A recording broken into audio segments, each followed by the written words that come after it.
It's been a while since I've posted a video, but that's not because I haven't been busy. I've got things here in various states of completeness and half broken and half fixed. So I just thought I'd post a video about what my next project is. And it will be to mount a column here with a bunch of switches and controls on it that you can't get to when you're in the seat. Things like powering on the servos, setting the servos into park position, starting up or resetting the PC. And I have this old control box here that I got from an old workplace. It's pretty old school and it looks absolutely amazing. I want to keep it in its relatively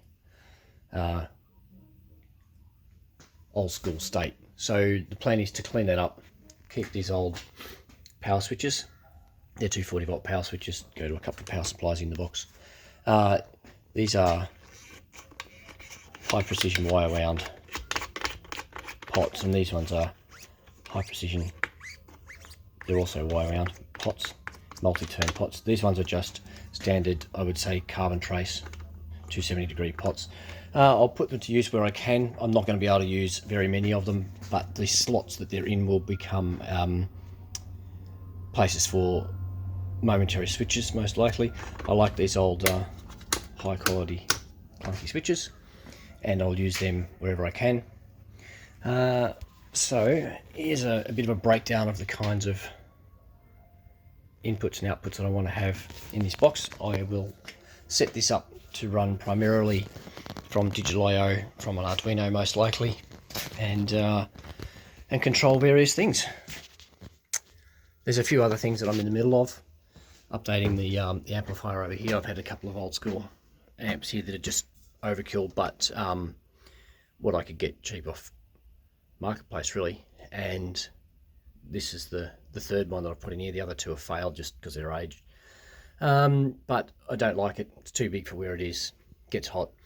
I've ordered some cheap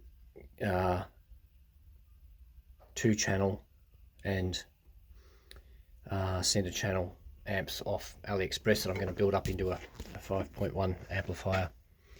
And sort out some of the cabling here.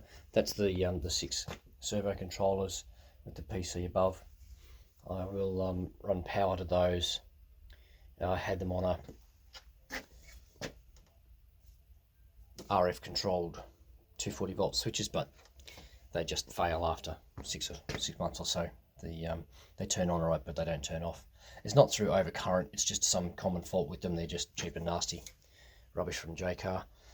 So I will put the switches for those in the tower that I'm building. The tower will stand up here. I've just been figuring out where the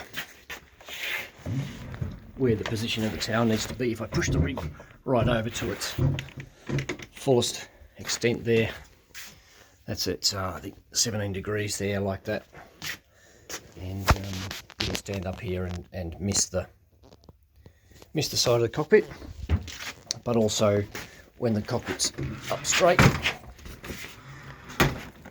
I'll be able to reach it. And I have also thought that I might have it tip towards the rig so that it's nice and convenient and close when the motion's not turned on.